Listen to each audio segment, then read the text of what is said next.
రేయ్, నువ్వు ఇలా డెడ్ అయిన ఫోన్లో సైలెంట్గా ఉంటే కుదరదురా. తర్వాత ఏం చేయాలో ఆలోచించు. ఏం ఆలోచించడు బాబాయ్? ప్రేమకి ఆకర్షణకి తేడా తెలుసుకోలేని అంజలి ఆ ప్రభుకి దగ్గర అవుతోంది. అన్నీ తెలిసి కూడా ఏం చేయాలో తెలియని స్థితిలో నేనున్నాను. రేయ్, నువ్వు ఇలా వేదాంతం మాట్లాడితే ఎలారా? నువ్వు అంజలిని ప్రేమించి పెళ్లి చేసుకోవాలనుకుంటున్నావు, అంతే కదా? పెళ్లి చేసుకుని ప్రేమించు, వెరీ సింపుల్. ప్రేమకే గతి లేకపోతే పెళ్ళెలా బాబాయ్? అరే, ఆ విషయం నాకు వదిలే.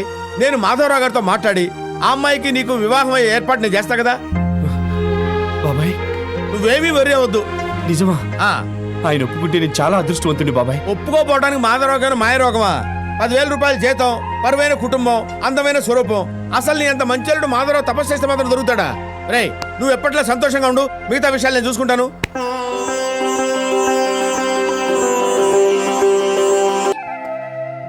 ఏంటి బాబు నువ్వు మాట్లాడేది?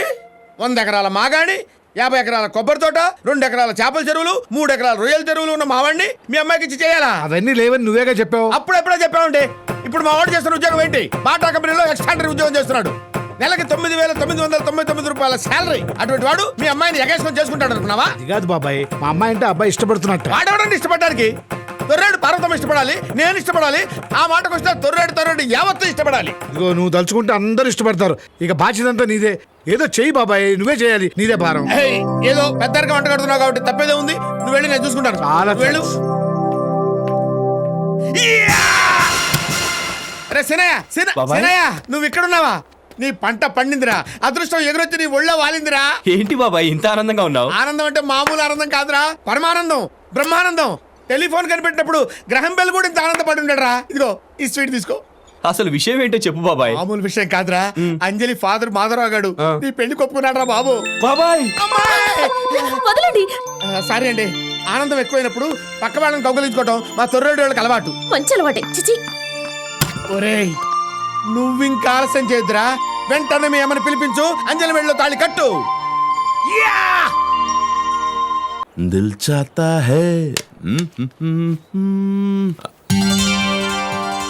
Shit.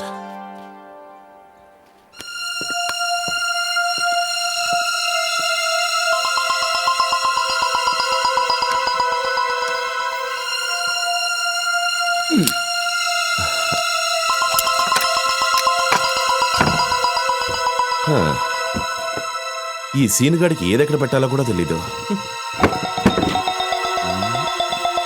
వావ్.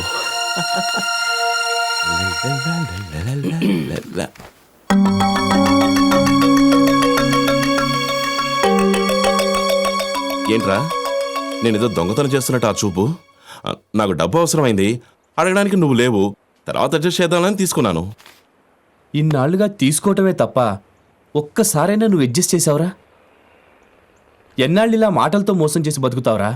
ఏంట్రా, లోకంలో నువ్వు ఒక్కడవే కష్టపడి సంపాదిస్తున్నట్టు మాట్లాడుతున్నావేంటి? నేను కష్టపడి సంపాదిస్తున్నానని మాట్లాడడం లేదురా, నువ్వు కష్టపడి సంపాదించడం నేర్చుకోమని చెప్తున్నాను. రే ఫూల్, డబ్బు అనేది పుట్టింది ఖర్చు పెట్టడానికేరా, దాచుకోవడానికి అయితే పచ్చకాయతాలు ఎందుకు?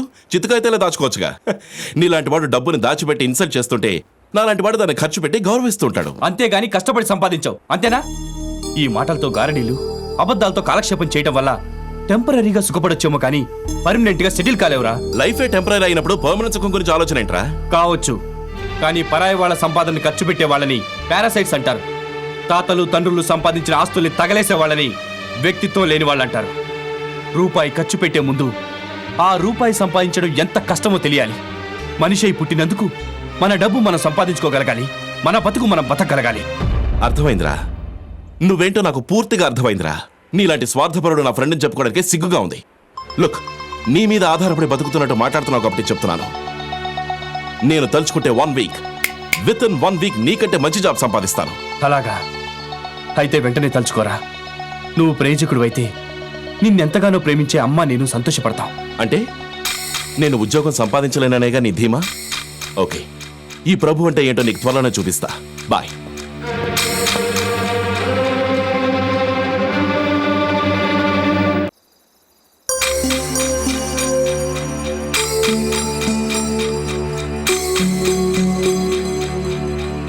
రూపాయి ఖర్చు పెట్టే ముందు ఆ రూపాయి సంపాదించడం ఎంత కష్టమో తెలియాలి, ఎంత కష్టమో తెలియాలి, ఎంత కష్టమో తెలియాలి.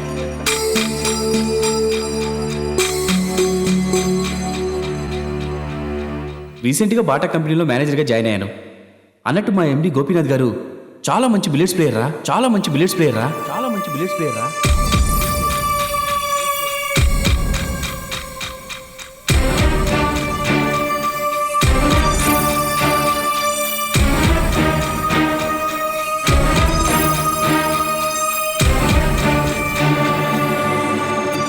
MD Gopinath, you are my target.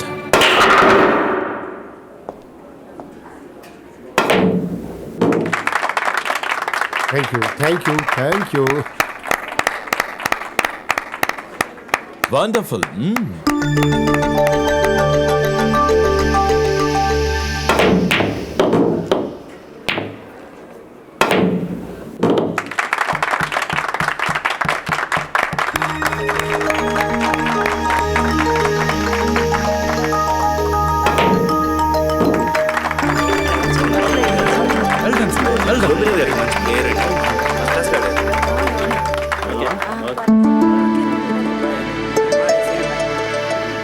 Hello sir.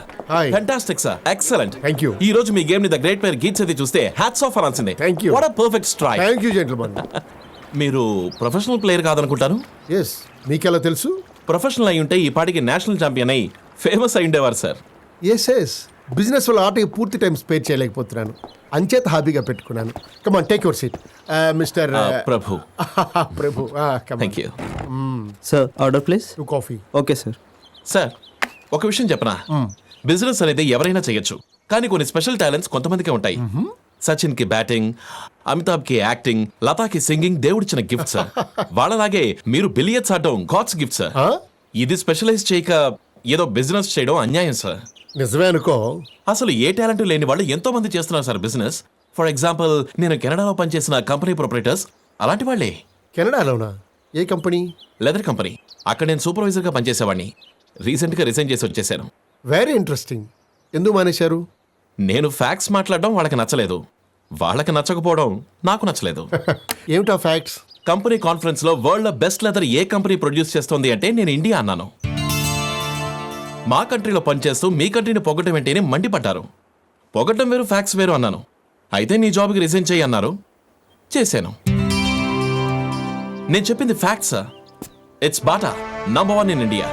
నేను అక్కడున్నా ఇవే తెప్పించుకుని వాడేవాడిని, because this leather is great.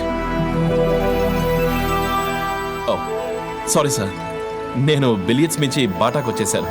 It's all right. ఇప్పుడు మీరేం చేస్తున్నారు? Nothing, looking for something. ఇది నా విజిటింగ్ కార్డ్. రేపు ఆఫీస్కి రండి. సార్, మీరు మీరు బాటా కంపెనీ ఎండీనా? What a coincidence. రేపు ఆఫీస్కి వస్తే ఎంతకంటే ఎక్కువగా సర్ప్రైజ్ అవుతా. తప్పకుండా వస్తాను sir. Thank you very much sir.